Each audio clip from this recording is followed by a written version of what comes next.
नमस्कार, मैथ्स की online classes में आप लोगों का स्वागत है। मेरा नाम है अजय शर्मा और हम जिस टॉपिक के ऊपर आज से चर्चा करने वाले हैं उस टॉपिक का नाम है 3D। 3D मेरा मोस्ट फेवरेट टॉपिक है और इसी वजह से मैंने इससे पहले जो वेक्टर के ऊपर वीडियोस बनाए थे वो इस यही रीज़न था। तो वेक्टर को बताना ज़रूरी था 3D से पहले। अपन 3D स्टार्ट करेंगे क्योंकि 3D के अंदर वेक्टर्स की टर्म्स यूज़ होंगी और एक तरीके से अपन प्रैक्टिस कर चुके हैं कि कैसे समतल को हमें यूज़ करना है, क्या क्या इक्वेशंस हैं। 11th क्लास में हमने 2D पढ़ी थी, 10th क्लास में भी हमने 2D पढ़ी थी, स्ट्रेट लाइन पढ़ी थी, उसमें पैराबोला पढ़ा था, वही सारी चीज़ें हैं अब। लेकिन अब अपना एक डायमेंशन और चेंज हो जाएगा।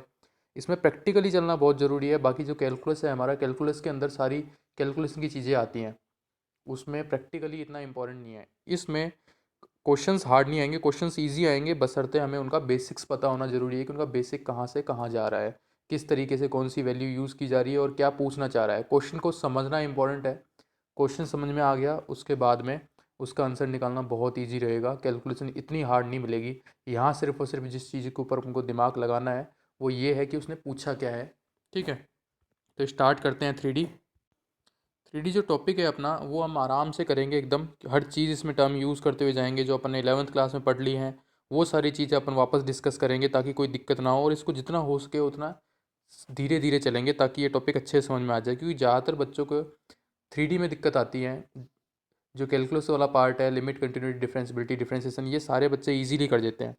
आगे आगे चलने तक भी 3D के अंदर सबसे ज़्यादा 3D हुई या 2D हुई, जो भी टॉपिक हुआ, इसके ऊपर सबसे ज़्यादा दिक्कत आती है। ख़ास तौर से ये अपना बेलन हो गया, गोला हो गया, और अपना पैराबोला हो गया, हाइपरबोला हो गया, इनके ऊपर जो क्वेश्चंस बनते हैं आगे चल के काफ़ी अच्छे क्वेश्चंस बनते हैं। इनके ऊपर बच्चों को काफ़ी दिक्कत आती है। तो इस टॉपिक को अपन ईजिली करेंगे और इसके क्वेश्चंस भी अपन सारे देखेंगे। इसमें मैं स्टार्टिंग में 2-3 क्लासेस बेसिक की लगाऊंगा। बेसिक के बाद में अपना बेसिक के साथ साथ अपना पॉइंट चलेगा। जैसे कि अपने 10th क्लास के अंदर पॉइंट पढ़ा था, उसके बाद में फिर अपन लाइन पढ़ेंगे, फिर प्लेन पढ़ेंगे। प्लेन के बाद में जो गोले से रिलेटेड चीज़ें हैं वो पढ़ेंगे। बस इतना ही कुछ है 12th क्लास के सिलेबस में, और कुछ भी नहीं है। तो इतनी बातें करेंगे। आगे जब अपन आगे स्टडीज़ करेंगे तो बेलन भी पढ़ना पड़ेगा हमें। आगे काफ़ी सारी चीज़ें हैं। सिर्फ और सिर्फ 2D से ही सारी चीज़ ली गई है। आपको प्रैक्टिकल चलना है। प्रैक्टिकल चलने के लिए आप अपने घर का कोना देख सकते हो, उसमें तीनों डायमेंशन होती हैं। तो 3 डायमेंशन की आपको चर्चा करनी है इसके अंदर, और कुछ भी नहीं है। तो देखते हैं। देखो, सबसे पहले 3D होता क्या है कि मान लो कोई पॉइंट है अपना स्पेस के अंदर।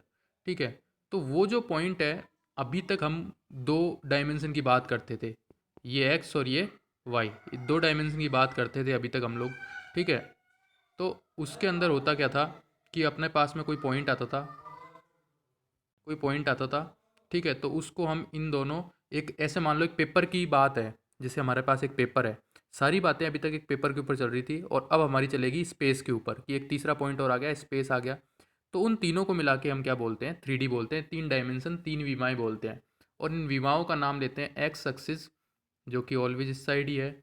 वाई और जेड आप किससे भी ले सकते हो। जेड क्योंकि हाइट है, तो इस नया है अपने लिए, तो मैंने जेड हाइट में ले लिया और ये ले लिया मेरे पास में वाई में। एक तरीके से आप जिसको जब भी इमेजिन करो तो इसको आप 3D में इमेजिन करो कि भाई ये तो अपना फर्श है कोई किसी घर का। ठीक है, और ये उसकी क्या है? हाइट है। तो इस तरीके से इसको इमेजिन करना है और सारी चीज़ इमेजिनेशन के ऊपर चलनी है। बहुत ही ईजीली चलेगी। धीरे धीरे चलते हैं अपन। तो बात करते हैं उसके एक फ्रेम के बारे में, कि एक फ्रेम है जिसमें इधर एक्स एक्सिस, इधर वाई एक्सिस, इधर जेड एक्सिस है। ठीक है, ये एक्स हो गया, ये वाई हो गया, और ये हो गया अपने पास जेड। तो सबसे पहले बात करेंगे निर्देशी समतलों का समीकरण। निर्देशी समतल का समीकरण कैसे कैसे आएगा? यहाँ पे मैं समतल की बात कर रहा हूँ। देखो, पहले 3 निर्देशी समतल आएंगे इसके अंदर। एक निर्देशी समतल तो आएगा ये एक्स वाई जो समतल होता है, ये आएगा। एक निर्देशी समतल आएगा ये वाई जेड वाला। ठीक है, और एक निर्देशी समतल आ जाएगा अपने पास में, एक ये वाला आ जाएगा। 3 निर्देशी समतल आ जाएंगे अपने पास में। ठीक है, इस तरीके से आ गया ये।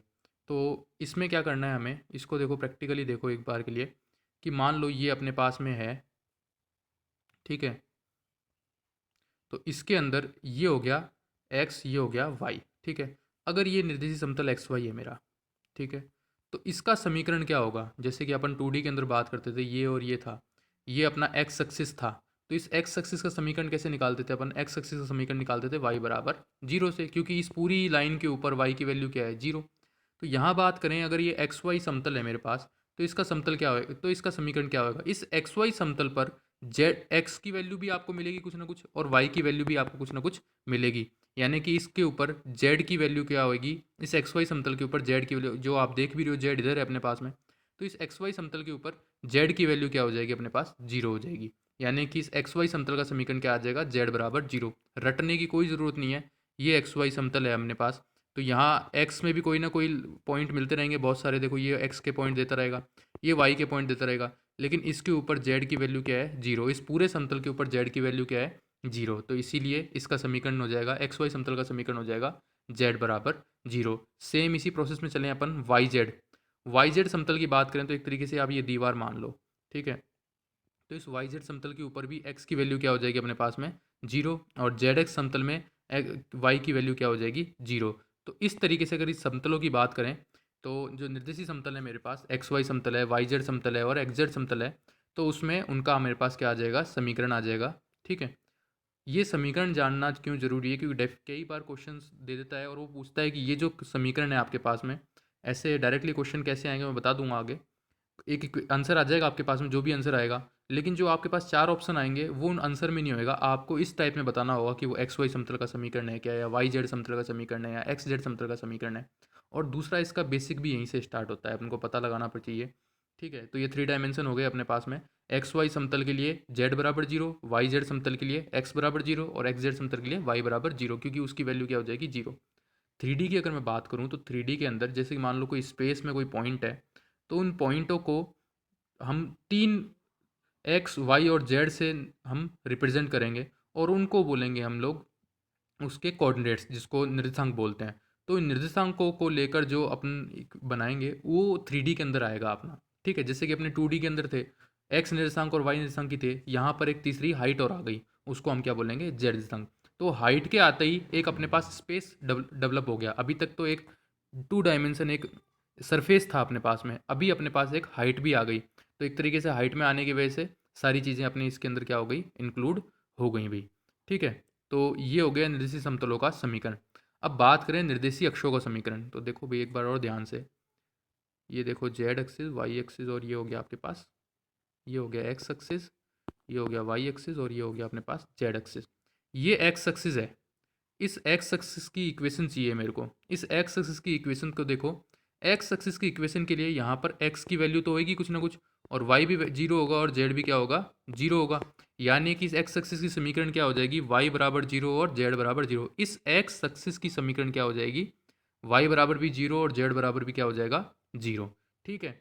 और ये एक्स एक्सिस डेवलप कैसे हो रहा है, ये एक्स एक्सिस डेवलप ऐसे हो रहा है कि ये जो जेड एक्स तल है और ये वाई एक्स तल है, ये एक दूसरे को जब काट रहे हैं तो मेरे पास क्या मिल रहा है, एक्स एक्सिस। क्या मिल रहा है, एक्स एक्सिस। आप अपने हाथों को एक बार मिला के देखो, दो हाथों को मिला के देखेंगे तो जो पॉइंट इन दोनों को काट रहा है वो एक स्ट्रेट लाइन दिखेगी हमें। तो वही स्ट्रेट लाइन की डेफिनेशन आ रही है यहाँ पे।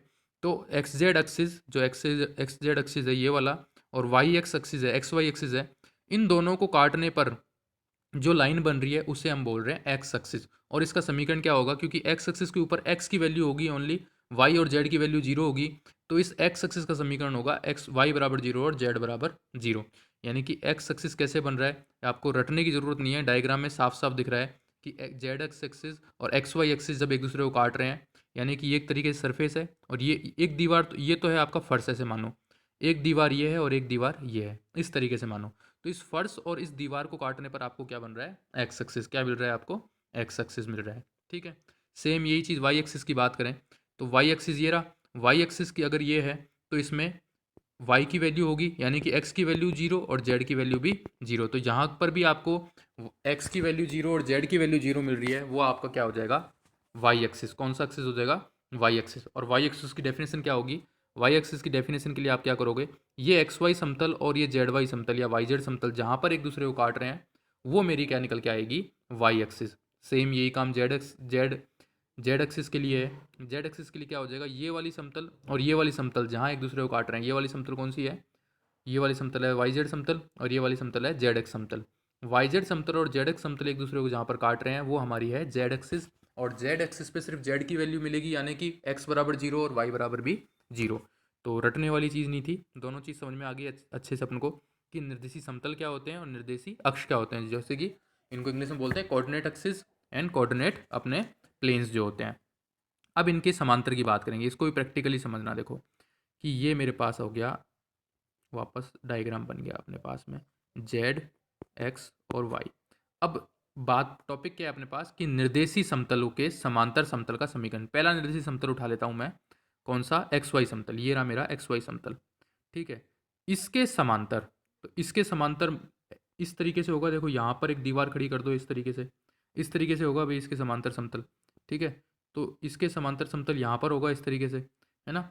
तो इसके अगर अपन समीकरण की बात करें, तो इस समीकरण की बात करेंगे तो एक्स वाई समतल के समांतर अगर होगा, तो देखो एक्स वाई समतल के समांतर जो अपना समतल का समीकरण होगा, तो वो यहाँ पर होगा स्पेस के अंदर। अगर वो स्पेस के अंदर होगा, क्योंकि वो एक्स वाई समतल के समांतर है, यानी कि इससे थोड़ा सा ऊपर ही होगा। जो अपना फर्श है, इसके समांतर समतल चाहिए, तो इससे थोड़ा सा ऊपर ही होगा, डेफिनेट सी बात है। इससे थोड़ा सा ऊपर होते ही वो एक्स और वाई एक्सिस के ऊपर ना होकर किस पर आ गया? वो जेड एक्सिस के ऊपर आ गया, यानी कि स्पेस के अंदर आ गया। स्पेस के अंदर आने से क्या हो गया कि वो सिर्फ और सिर्फ जेड एक्सिस को ले रहा है। एक्स वाई समतल में सिर्फ और सिर्फ क्या ले रहा है? वो जेड एक्सिस ले रहा है, यानी कि जेड बराबर कोई भी 1 2 3 4, यानी कि जेड बराबर अल्फा। जेड बराबर अल्फा उसका क्या हो गया? समीकरण। इसको समझ गए हो आप प्रैक्टिकली अच्छे से कि मान के चलो आपका फर्श है, इस फर्श के समांतर समतल चाहिए मेरे को। इस फर्श के समांतर होने के लिए अगर मैं फर्श की बात करूँ तो इससे जस्ट ऊपर हो जाएगा। जस्ट ऊपर होते ही एक्स एक्सिस भी नहीं होगा और वाई एक्सिस भी नहीं होगा, ओनली कौन सा एक्सिस बचेगा? Z axis. तो वो बन जाएगा जेड बराबर मेरा अल्फा। वाई जेड समतल की बात करें तो देखो, वाई जेड समतल की मतलब है ये वाली दीवार। इस दीवार के समांतर समतल हो जाएगा, यहाँ से एक स्पेस, यहाँ से एक अपने पास क्या आ जाएगा? एक फर्श आ जाएगा। या फिर यहाँ पर ऐसे मान लो आपने हाथ रख दिया इस दीवार के जस्ट सामने। इस दीवार के जस्ट सामने रखा अगर हाथ मैंने, तो उसमें वाई एक्सिस भी नहीं है और जेड एक्सिस भी नहीं है। कौन सी एक्सिस है? Only x axis. तो वो एक्स बराबर क्या हो जाएगा? मेरा अल्फा हो जाएगा। एक्स बराबर क्या हो जाएगा? वो अल्फा हो जाएगा, ठीक है। तो इस तरीके से हमने वाई जेड समतल के समांतर समतल समीकरण ले लिया। तीसरा कौन सा बच गया? एक्स वाई हो गया, वाई जेड हो गया और z x. X y, y z और जेड एक्स। अगर जेड एक्स की बात करूँ मैं, ये रहा जेड एक्स, तो यहाँ पर होगा एक तरीके से समतल जो इसके समांतर होगा, तो वो हो जाएगा वाई बराबर अल्फा। क्या हो जाएगा? वो वाई बराबर अल्फा, क्योंकि सिर्फ और सिर्फ वाई कोऑर्डिनेट होंगे, जेड और एक्स कोऑर्डिनेट दोनों जीरो होंगे, क्योंकि हल्का सा वो हट गया उससे, ठीक है। तो इस तरीके से अपने पास तीनों चीज़ अपने को अच्छे से समझ में आ गई। निर्देशीय समतलों का समीकरण कैसे निकालते हैं, आप ड्रॉ कर लो एक्स वाई जेड को और अपने आप देख लो एक्स वाई समतल के लिए। एक्स वाई समतल के लिए क्या हो जाएगा? जेड बराबर जीरो, क्योंकि वहाँ पर एक्स भी कोऑर्डिनेट होंगे, वाई के भी कोऑर्डिनेट होंगे, जेड के कोऑर्डिनेट नहीं होंगे, तो जेड बराबर क्या हो गया? वो जीरो। इसको ऐसे समझो एक बार के लिए आप कि ये अपने पास कोऑर्डिनेट है और यहाँ कोई पॉइंट है पी एक्स वाई जेड। अब देखना है सारी चीज़ें यहाँ से स्टार्ट होंगी। अब ये स्पेस के अंदर है ना, तो ये इस जेड एक्स समतल पे है ना। ये देखो, ये एक्स है, ये जेड है, ये वाई है। ये स्पेस के अंदर है, मान लो ये हवा के अंदर है। ये इस दीवार के ऊपर नहीं है ना, वो इस दीवार के ऊपर है ना, वो इस दीवार के ऊपर है। वो कहाँ है? यहाँ पर एक हवा के अंदर है। इस तरीके से अपन को इसको लेके चलना है। तो अब देखो बात करते हैं कि एक पॉइंट है पी एक्स वाई जेड, इसकी निर्देशी समतलों से दूरी। तो यहाँ पर एक पॉइंट ले लिया मैंने, जैसे कि ये हवा में एक पॉइंट हो गया पी एक्स वाई। ये बड़ा ड्रॉ कर लेते हैं अपने इसको थोड़ा सा, ठीक है। ये हो गया अपने पास एक्स, ये हो गया वाई, ये हो गया जेड। ये पॉइंट यहाँ पर हवा में है, ये इस जेड एक्स समतल के ऊपर नहीं है, ना ही ये वाई एक्स समतल पर है, ना ही ये जेड वाई समतल पे है, ठीक है। अगर ये पॉइंट हवा में है तो इसके कोऑर्डिनेट होंगे एक्स वाई जेड, तीनों कोऑर्डिनेट लेके जाएगा अगर हवा में है तो। अगर एक भी उसके ऊपर समतल के ऊपर हो गया तो एक कोऑर्डिनेट कम हो जाएगा, ठीक है। तो इसकी, ये हवा वाला जो पॉइंट है, इसकी एक्स वाई समतल, एक्स वाई समतल कौन सा हो गया? ये वाला समतल। इससे दूरी चाहिए मेरे को। इससे दूरी के लिए ये पॉइंट हवा में है, एक्स वाई समतल के ऊपर आपको एक्स की वैल्यू भी मिलेगी कुछ ना कुछ और वाई की वैल्यू भी मिलेगी। जेड की वैल्यू क्या मिलेगी एक्स वाई समतल पर? जीरो। तो और वो वैल्यू निकलेगी कितनी? वो वैल्यू एक्स ही निकलेगी। तो इस पॉइंट की इस एक्स वाई समतल से दूरी निकालने के लिए एक्स माइनस एक्स, देखो जैसे कि मैं 2D से बात उठा के लेता लेता हूँ आपके लिए वापस कि ये पॉइंट है P, ठीक है, एक्स और वाई। तो इसकी इससे दूरी निकालने के लिए आपको पता है ये जो डिस्टेंस होगी, ये वाली जो डिस्टेंस होगी, वो ये डिस्टेंस ही तो होगी, एक्स एक्स दूरी तो होगी वो उसकी। तो यहाँ पर जो कोऑर्डिनेट आएगा वो एक्स आएगा और यहाँ पर जो कोऑर्डिनेट आएगा वो वाई आएगा। तो इससे ये दूरी निकालने के लिए क्या करेंगे? एक्स माइनस एक्स, तो ये तो हो गया जीरो, ओनली क्या बचेगी? वाई। वाई बचेगी नहीं बचेगी? जो कि ये होती है, ठीक है। अब आप समझ गए होंगे अच्छे से। तो अब ले लेते हैं अपन एक्स वाई जेड। ये स्पेस के अंदर पॉइंट है पी एक्स वाई जेड, ठीक है। अगर ये स्पेस के अंदर पॉइंट है, इससे मेरे को लंबवत दूरी चाहिए। ये कौन सा है? Y z axis. इससे लंबवत दूरी चाहिए, तो इस पॉइंट की, मान लो इस पॉइंट से लंबवत दूरी चाहिए। ये पॉइंट इस पॉइंट से एक्स और वाई और जेड 0, यही तो इसके कोऑर्डिनेट होंगे इस पॉइंट के। ये जो पॉइंट क्यू है इसके कोऑर्डिनेट यही तो होंगे एक्स वाई और 0। तो ये डिस्टेंस क्या हो जाएगा, एक्स माइनस एक्स यानी कि 0, वाई माइनस वाई यानी कि 0। क्या बचेगा, ओनली जेड का होल स्क्वायर। ये तो होता है फॉर्मूला, जेड का होल स्क्वायर यानी कि मॉडुलस ऑफ जेड हो गया ये। तो क्या निकल के आया मेरे पास में, एक्स वाई समतल से दूरी क्या निकल के आई, मॉडुलस ऑफ जेड। सेम यही चीज़ है अगर वाई जेड समतल की बात करें, तो वाई जेड समतल पर वाई भी है मेरे पास कुछ ना कुछ और जेड भी है मेरे पास कुछ ना कुछ, और एक्स की वैल्यू क्या है 0। तो क्या आ जाएगा मोड का एक्स, क्योंकि वाई माइनस वाई 0 और जेड माइनस जेड भी क्या हो गया 0। ये सब किस काम से हो रहा है, ये सब इस दूरी फॉर्मूले से हो रहा है, x2 माइनस एक्स वन का whole square y2 minus Y one से होल स्क्वायर। तो x2 और x1 दोनों सेम थे तो 0, y2 और y1 दोनों सेम थे 0। क्या बचेगा, ओनली z। yz समतल के लिए बचेगा मोड x और xz समतल के लिए बचेगा मोड y। ठीक है, मोड y का मतलब दूरी कभी भी नेगेटिव नहीं होती, तो प्लस माइनस दोनों के लिए अपन ने क्या लगा दिया, मोड y लगा दिया। सिंपल सी बात है अपने पास में। इसको और बेहतर तरीके से समझो कि मान लो एक पॉइंट है ओ, ये मूल बिंदु है अपने पास, ये मेरा एक्स एक्सिस है, ये कोई हवा में कोई बिंदु है पी एक्स वाई जेड। ये ओपी दूरी आप जानते हो अच्छे से, क्योंकि इसके कोऑर्डिनेट 0 0 होंगे। 0 माइनस एक्स का होल स्क्वायर तो x square y square z square हो जाएगा। ये मेरे को ए डिस्टेंस दिया हुआ है, ये कोई पॉइंट है ए, मेरे को निकालना है ये पी ए दूरी, यानी कि इस पॉइंट की एक्स एक्सिस के किसी पॉइंट से दूरी, ये दूरी निकालनी है। तो ये दूरी निकालने के लिए क्या करेंगे, क्योंकि ये ए यहाँ पे है तो ये दूरी एक्स दूरी होगी। तो इस ए के निर्देशांक क्या होंगे, एक्स 0 और 0, यही तो निर्देशांक होंगे।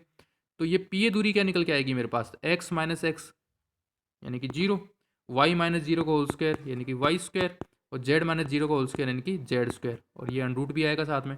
तो देखो भाई यहाँ से कि बिंदु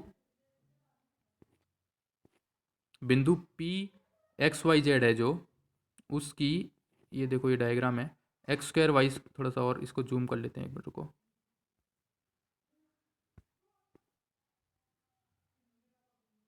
ये P है एक्स वाई जेड, ओ मेरा है 0 0 0 और ए का मतलब है एक्स 0 0। ओ पी दूरी है x square y square z square. इस पी की इस ए से डिस्टेंस क्या हो जाएगी, एक्स माइनस एक्स का होल स्क्वायर यानी कि 0, यानी कि ये डिस्टेंस क्या निकल के आएगी मेरे पास में, under root of Y square plus Z square. यानी कि किसी पॉइंट की किसी एक्स एक्सिस के ऊपर स्थित किसी बिंदु से दूरी हो जाएगी ये, और उस समतल से दूरी हो जाएगी मॉडुलस के अंदर जेड। दोनों कैसे कैसे आए वो मैंने आपको समझा दिया है एक बार के लिए। देखो भाई इसको अपन अब तरीके से समझा लेते हैं आपको, कि मान लो ये अपने पास कोऑर्डिनेट है, ठीक है, समझो इसको ध्यान से। ये हो गया मेरा एक्स एक्सिस, ये वाई एक्सिस, ये जेड एक्सिस। अब पहला पॉइंट क्या था मेरे पास, कि कोई पॉइंट है स्पेस के अंदर पी, ये स्पेस के अंदर है, ये वाई जेड में नहीं है, ये कहीं पे भी नहीं है, ये पॉइंट हवा में है एकदम, समझ रहे हो इस बात को। ये इस दीवार के ऊपर भी नहीं है, इस दीवार पे भी नहीं है, और इस फर्श के ऊपर भी नहीं है, ये यहाँ पे हवा में है, कहीं पे हवा में है, तभी तीनों कोऑर्डिनेट आएंगे एक्स वाई और जेड। पहला टॉपिक क्या था मेरा, कि इस बिंदु P की निर्देशी समतल, ये समतल थे मेरे पास, एक तो ये फर्श था, एक ये दीवार थी और एक ये दीवार थी, इनसे दूरी की बात करें तो सबसे पहले इस फर्श से दूरी की बात करें तो ये हवा में एक पॉइंट है। समझो बात को कि ये ऐसे हो गया, ये मेरे पास फर्श है और ये कोई पॉइंट है, तो ये उससे ये डिस्टेंस होगी भी एक तरीके से, ठीक है। तो ये पॉइंट है मेरा हवा में, ठीक है, हवा में एक पॉइंट है मेरे पास में, ये एक तरीके से ऐसे है, देखो इसको ऐसे समझो आप, इस तरीके से ऐसे है ये, ठीक है। तो यहाँ पर एक पॉइंट है अपने पास हवा में, इस तरीके से यहाँ पर हवा में ये पॉइंट है। तो ये जो पॉइंट है, ये इसकी लंबवत दूरी यही तो होगी भाई, यही तो होगी इसकी लंबवत दूरी, जो इससे है लंबवत दूरी यही तो होगी भाई, ठीक है। चलो आप अच्छे समझ गए हो। तो जेड एक्स एक्सिस की बात करूँ तो इस जेड एक्स एक्सिस के लिए एक तरीके से यहाँ पर आपके पास में जेड भी, सॉरी ये वाई है, ये जेड है, तो एक तरीके से यहाँ पर आपके पास वाई भी होगा की वैल्यू कुछ ना कुछ होगी, और एक्स की वैल्यू भी कुछ ना कुछ होगी, ठीक है। यहाँ पर सिर्फ जेड की वैल्यू क्या होगी 0।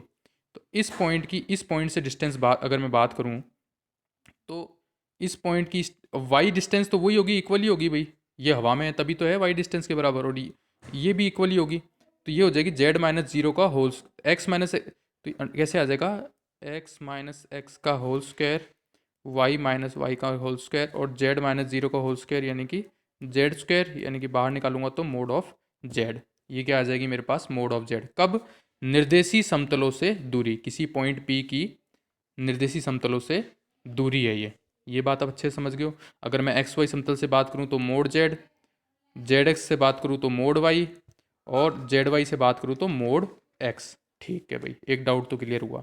अब अब मैं बात कर रहा हूँ कि ये मेरे पास में एक फ्रेम है, ये x axis, z axis, y axis, ये हवा में फिर से पॉइंट है, ये कोई पी बिंदु है, और डेफिनेटली इसके निर्देशांक होंगे एक्स, जीरो और जीरो।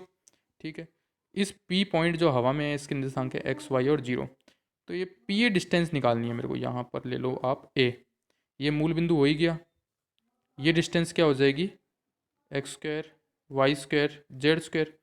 ये डिस्टेंस मेरे को निकालनी है, यानी कि किसी बिंदु की निर्देशीय अक्ष से दूरी, किसी बिंदु की निर्देशांक अक्ष से दूरी। ये दूरी आप जानते हो क्या हो जाएगी, एक्स हो जाएगी। ठीक है, तो x, यहाँ पर भी x है, तो x, ये दूरी निकालने के लिए एक तो पॉइंट हो गया आपके पास x, y और z, और एक पॉइंट हो गया a, x, जीरो और जीरो। तो ये डिस्टेंस कैसे निकालेंगे, x माइनस एक्स का, x माइनस एक्स यानी जीरो, जीरो का होल स्क्वायर यानी कि जीरो, y माइनस जीरो यानी कि वाई स्क्वायर, और z माइनस जीरो यानी कि जेड स्क्वायर। साथ में क्या लग रहा है इसका, अनरूट। ये किसके बराबर है, पी ए दूरी के बराबर। किसके बराबर है ये, पी ए दूरी के बराबर। तो आप अच्छे समझ गए होंगे अब इस टॉपिक को कि ये कहाँ क्या बोल रहा हूँ मैं, कि पी ए डिस्टेंस क्या निकल के आएगा अपने पास, under root of Y square plus Z square. P B distance क्या निकल के आएगा, under root of x square plus Z square. कैसे निकलेगा, और पी सी डिस्टेंस कैसे निकलेगा, X square plus Y square. दूरी सूत्र है जो आप अच्छे से जानते ही हो, 10th 11th 12th सब जगह पढ़ोगे इसको। X two minus x one का whole square, Y two minus Y one का whole square, Z two minus Z one का होल स्क्वायर। विभाजन सूत्र है, इसके ऊपर भी क्वेश्चन बनेगा नहीं बनेगा, बहुत ही छोटा सा क्वेश्चन बनेगा एक। ठीक है, ये विभाजन सूत्र है, अंत विभाजन बाह्य विभाजन दोनों हैं इसके अंदर, देख लेना भाई। ठीक है, अब ये इंपॉर्टेंट है अपने पास में टॉपिक। ये क्या बोल रहा है कि बिंदु P है, इसको समझो ऐसे ध्यान से, कि ये रहा मैंने डायग्राम बना ही रखा है, कि बिंदु P है जिसके निर्देशांक हैं x1, y1, z1, और बिंदु Q है, इसके निर्देशांक हैं x2, y2, z2। ये एक सीधी लाइन है, रेखा है। ठीक है, इस रेखा को एक समतल काट रहा है, एक समतल इसके ऊपर मतलब इसको काट रहा है। तो वो किस अनुपात में काटेगा, उस अनुपात के लिए एक फॉर्मूला है। और समतल की इक्वेशन मेरे को दी हुई है, समतल की इक्वेशन है A X plus B Y plus C Z plus D बराबर जीरो। तो वो जिस अनुपात में इसको काटेगा उसका फॉर्मूला है, ये लेमडा अनुपात एक में काटता है, आप जानते हो इस तरीके से करते हैं अपन। ठीक है, तो उस अनुपात में जिसमें ये काट रहा है वो अनुपात क्या होगा, माइनस बाहर लगा के, माइनस बाहर लगा के अपने पास में माइनस बाहर आ जाएगा।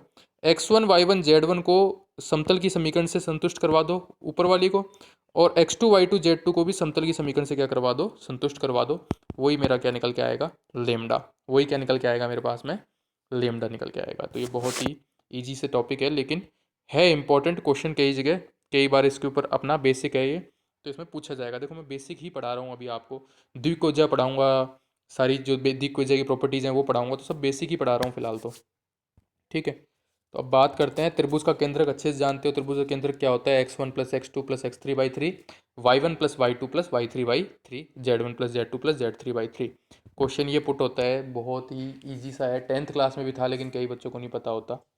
त्रिभुज का केंद्रक होता क्या है, त्रिभुज का केंद्रक होता है माध्यिकाओं का प्रतिच्छेदी बिंदु। अंतः केंद्र क्या होता है, परिकेंद्र क्या होता है, बहिष्केंद्र क्या होता है, ये सारी चीज़ पता होनी जरूरी है। ठीक है, तो ये सारी डेफिनेशन अगर आपको पता होंगी, 11th क्लास में मैंने कराई हुई हैं सारी चीज़ें, ये 11th क्लास में किस टाइप से आती हैं, परिकेंद्र क्या होता है, अंतः केंद्र क्या होता है, और उसके ऊपर क्वेश्चंस भी हैं फिर। ठीक है, और एक आपको याद होएगा, अंतः केंद्र से रिलेटेड एक थ्योरम थी। ठीक है, ये अंतः केंद्र है, तो ये इसको ABCD, ये इसका अंतः केंद्र है, तो ये किस अनुपात में काटेगा, ये अपॉन ये, दिस अपॉन दिस, यानी कि AB बट्टा AC बराबर BD बट्टा DC। जब भी अंतः केंद्र की बात आएगी तो आपको ये जो भी कॉन्सेप्ट है ये याद रखना पड़ेगा, 11th क्लास की चीज़ें थी सारी। परिकेंद्र भी आपको पता ही है, लम लमसम द्विभाजकों को प्रतिच्छेदी बिंदु। ठीक है, परिकेंद्र कहलाता है। कोण समद्विभाजकों को प्रतिच्छेदी बिंदु अंतः केंद्र कहलाता है। ठीक है, अब ये क्वेश्चन एक है, छोटा सा सिंपल सा क्वेश्चन है, कि 3D के अंदर, मैंने बताया था क्वेश्चन कैसे आता है, 3D के अंदर x square plus Z square किसको रिप्रेजेंट करता है, बराबर जीरो किसको रिप्रेजेंट करता है। ये बराबर जीरो नहीं लिखा मैंने, बराबर जीरो आप लिख लेना, कि 3D के अंदर x square plus Z square बराबर जीरो किसको प्रदर्शित करता है। इजी सा है, x square plus Z square बराबर जीरो बताया था, किसको प्रदर्शित करता है, देखो अगर इसको सॉल्व करेंगे तो x बराबर भी 0 और z बराबर भी 0। और 3D के अंदर अगर मैं बात करूँ, ये अपने पास में है, तो देखो ये हो गया मेरे पास z, ये x, ये y। तो देखो यहाँ पर इस पॉइंट के ऊपर x की वैल्यू भी 0 होती है और z की वैल्यू भी क्या होती है, 0। यानी कि इसका आंसर हो जाएगा y एक्सिस पे x की वैल्यू भी 0 होती है और z की वैल्यू भी होती है 0। और इसको अगर स्टार्टिंग में जाऊँ तो यहाँ से देखो ये रहा y एक्सिस की बात करें, ये रहा y एक्सिस। ये मैंने y एक्सिस की डेफिनेशन में भी आपको बताया था कि x की वैल्यू और z की वैल्यू जहाँ 0 आ रही है वही मेरा क्या कहलाएगा, y एक्सिस कहलाएगा। क्या कहलाएगा, y एक्सिस। ईजी सा था ये तो क्वेश्चन, ये भी इजी क्वेश्चन है। एक बिंदु का बिंदुपथ ज्ञात करना है। एक बिंदु को क्या ज्ञात करना है, बिंदुपथ यानी कि लोकस ज्ञात करना है, जो कि स्पेस में यानी कि अपने 3D के अंदर इस प्रकार से गमन कर रहा है कि एक्स एक्सिस से दूरी वाईजेड समतल से दूरी की दुगनी। अब ये क्वेश्चन बहुत इजी है, लेकिन हमें ये पता होना चाहिए कि एक्स एक्सिस से दूरी कितनी आएगी और वाईजेड समतल से दूरी कितनी आएगी। ये क्वेश्चन करते हैं अपन। हाँ जी, तो ये अपने पास में क्वेश्चन है कि ये अपने पास एक फ्रेम है, ये एक्स एक्सिस, ये वाई एक्सिस, ये जेड एक्सिस। क्वेश्चन क्या बोल रहा था कि बिंदु P का बिंदुपथ ज्ञात कीजिए, बिंदु P का बिंदुपथ ज्ञात कीजिए जिसकी एक्स एक्सिस से दूरी दो। देखो एक्स एक्सिस पे पॉइंट क्या हो जाएगा, x 0 और 0। तो P ये दूरी क्या हो जाएगी, x माइनस एक्स तो खत्म, क्या बचेगा y square plus Z square. तो एक्स एक्सिस दूरी होगी y square plus Z square. वो जो दूरी है वो वाई जेड समतल से दूरी है, और वाई जेड समतल का समीकरण मैंने बताया था मोड एक्स। इससे दूरी की दुगनी है, इससे दूरी की कितनी है, वो दुगनी है। अब तो सारा काम हो ही गया। ये क्या हो गया अपने पास, Y square plus Z square बराबर 4x²। तो इसके बिंदुपथ ज्ञात करो तो 4x² minus Y square minus Z square बराबर 0। ये इसका क्या हो गया अपने पास में, बिंदुपथ। तो इजी सा क्वेश्चन था ये तो, बिंदुपथ निकालना। बशर्ते हमें ये पता हो कि जो अपना एक्स एक्सिस से दूरी कितनी होगी और वाईजेड समतल का समीकरण क्या होगा, ये पता होना हमें ज़रूरी था। अब बात करते हैं अपने आगे पास, बिंदु का बिंदुपथ ज्ञात करो। ठीक है भाई, जो इस प्रकार से गमन करता है, ठीक है, कि इसकी मूल बिंदु से दूरी, मूल बिंदु से दूरी इसकी एक्स वाई समतल से दूरी की 3 गुनी हो। बिंदु का बिंदुपथ ज्ञात करना है जो इस प्रकार से गमन कर रहा है कि इसकी मूल बिंदु से दूरी एक्स वाई समतल से दूरी की 3 गुनी हो। बहुत ही ईजी सा है। मूल बिंदु से दूरी क्या हो जाएगी, अंडरूट ऑफ, देखो मूल बिंदु से दूरी क्या हो जाएगी, under root of x square plus Y square plus Z square बराबर इसकी एक्स वाई समतल से दूरी। अब देखो एक्स वाई समतल, आप देखो ये ड्रॉ कर लो अगर एक्स वाई समतल, तो एक्स वाई समतल की मैं बात करूँ, ये रहा अपने पास एक्स, ये हो गया वाई। एक्स वाई समतल का मतलब जेड बराबर 0। तो एक्स वाई समतल का समीकरण क्या आ गया मेरे पास में, जेड बराबर 0, यानी कि मोड ऑफ, ये आ गया अपने पास में, ये आ गया अपने पास में,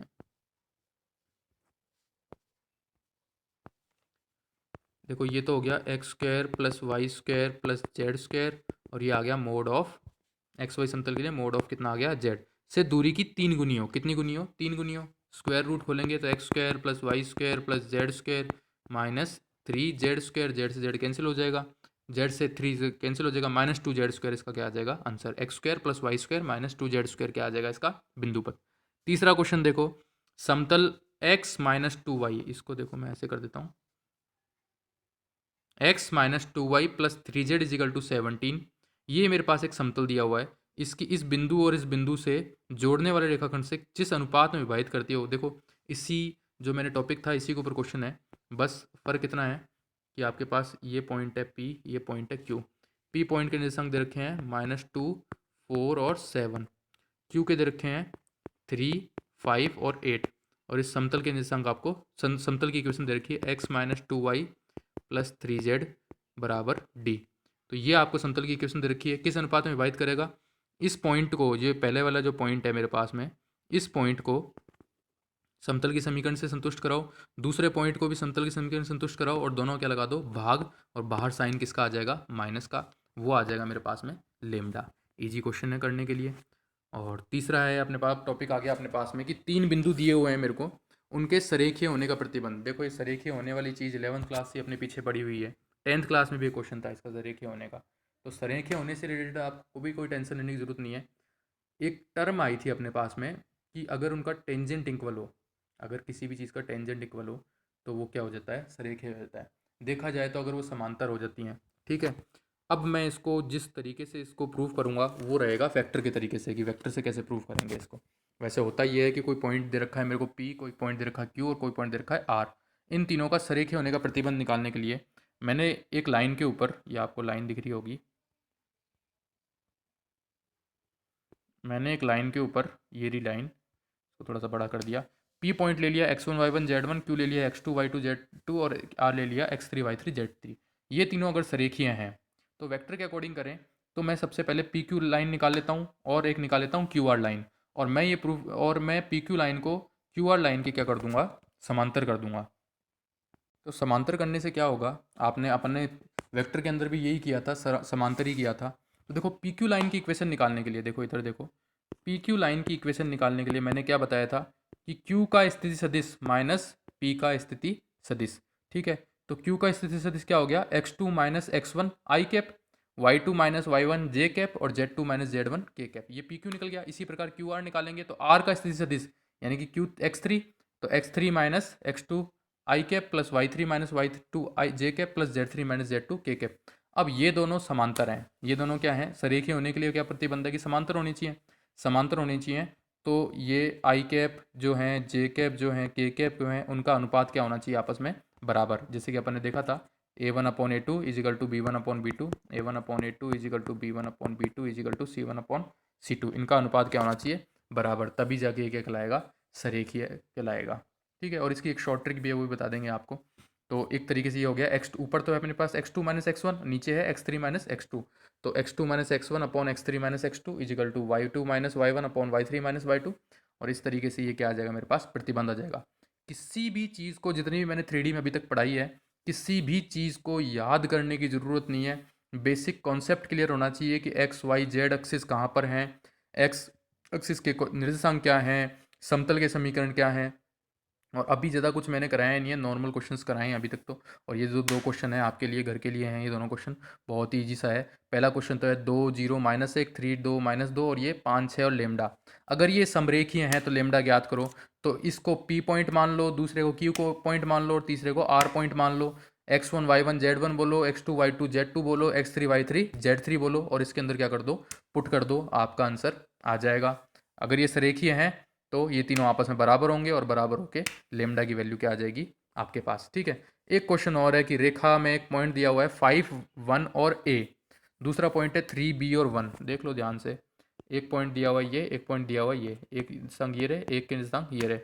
ये वाईजेड समतल, अब देखो वाईजेड समतल के इस बिंदु पर मिलते हैं। इंपॉर्टेंट ये है कि ये वाईजेड समतल के इस पॉइंट पर मिलते हैं। वाईजेड समतल का मतलब क्या है, अपन बना लेते हैं एक बार के लिए डायग्राम। ये रहा, ये एक्स एक्सिस, ये वाई एक्सिस, ये जेड एक्सिस। ठीक है, वाई जेड समतल का मतलब, और इस वाई जेड समतल का समीकरण क्या होता है, वाई जेड समतल का समीकरण होता है x बराबर 0। यही तो होता है भाई समतल का समीकरण। तो इसलिए इस आपके पास में अब ये पॉइंट, अब ये सवाल कैसे बन गया कि एक निर्देशांक तो ये दे रखे हैं, एक निर्देशांक ये दे रखे हैं, ये रहा आपके पास समतल जिसका समीकरण है x बराबर 0। यानी कि लेमडा क्या हो जाएगा आपके पास, इसका x निर्देशांक है 5 और इसका x निर्देशांक है 3, माइनस लग जाएगा, ये आपके पास में आ जाएगा लेमडा, यानी कि -5/3।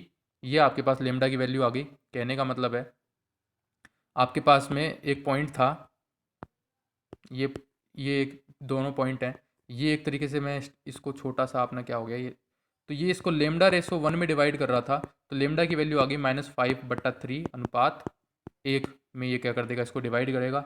ये निर्देशांक आपके पास हैं, ये निर्देशांक आपके पास हैं और इसके निर्देशांक भी आपको दिए हुए हैं। तो आपको क्या निकालना है, ए और बी का वैल्यू निकालनी है। 10th क्लास का क्वेश्चन हो गया ये निर्देशांक है अपने पास, ये भी निर्देशांक है अपने पास एम रेसो एन भी है अपने पास, एम रेसो एन भी आ गया, माइनस आने का मतलब अंतर विभाजन आ गया अपने पास में। ठीक है, तो इस तरीके से आप माइनस का साइन लगा के इसको सॉल्व कर लेना, ए और बी की आपको निकल जाएगी वैल्यू।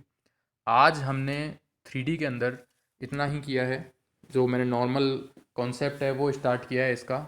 देखना इसको अच्छे से, क्वेश्चंस जितने होते हैं बुक के अंदर उतने क्वेश्चंस करना। कल से हम दिक्कोज्या और दिक् अनुपात के बारे में बात करेंगे। इस टॉपिक में जितना हो सके उतना मैं स्लो ही चलूँगा, तो इसका मतलब है ज़्यादा से ज़्यादा वीडियोस बनेंगे इस टॉपिक में अपने, तो जितना हो सके उतना स्लो ही चलूँगा इस टॉपिक के अंदर। फिर भी अगर कोई डाउट रह जाता है, कोई दिक्कत रह जाती है तो आप मेरे को पूछ सकते हैं। Thank you class.